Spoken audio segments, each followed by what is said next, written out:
မိမိတို့ရဲ့စိတ်ဟာအင်မတန်မှစွမ်းအားကြီးတယ်စိတ်ဟာပင်ကိုယ်သဘောအားဖြင့်ဖြူစင်တယ်တန့်ရှင်းတယ်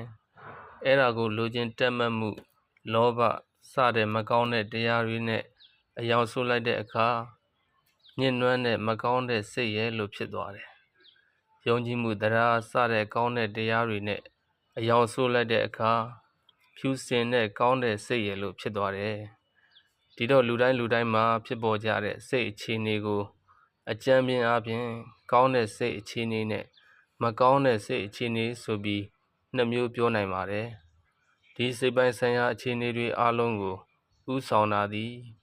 မိမိရဲ့စိတ်ပါပဲကြီးမှုတာသည်မိမိရဲ့စိတ်ပါပဲပြုလုပ်ဖန်တီးတာဟာလည်းမိမိရဲ့စိတ်ပါပဲ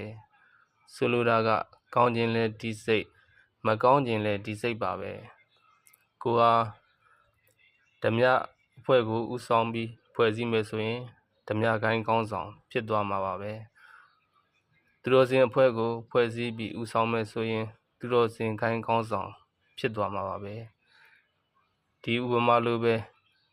အခြေအနေအလုံးဟာမိမိစိတ်အပေါ်မှာပါပဲမူတည်တယ်ကဲ၍ကိုဟာမကောင်းတဲ့စိတ်နဲ့ပြောဆိုလိုက်မယ်သို့မဟုတ်ပြုလုပ်လိုက်မယ်ဆိုလို့ရှိရင်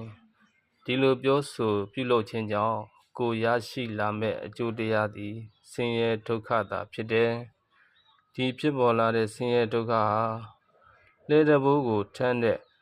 နွားရဲ့ခြေရာနောက်ကိုလဲဘိန်းဟာထက်ချက်မကွာဖိအားပေးလိုက်ပါနေသလိုကိုယ့်နောက်ကိုအစဉ်လိုက်ပါနေမှာဖြစ်ပါတယ်ဒါကြောင့်မို့ကိုယ့်ရဲ့နေ့စဉ်ဘဝမှာ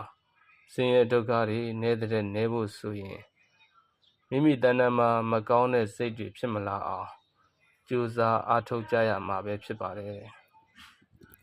မကောင်းသောစိတ်တို့ကိုပယ်ရှားနိုင်ကြပြီးဆင်းရဲဒုက္ခအပေါင်းမှလွတ်ကင်းကြပါစေ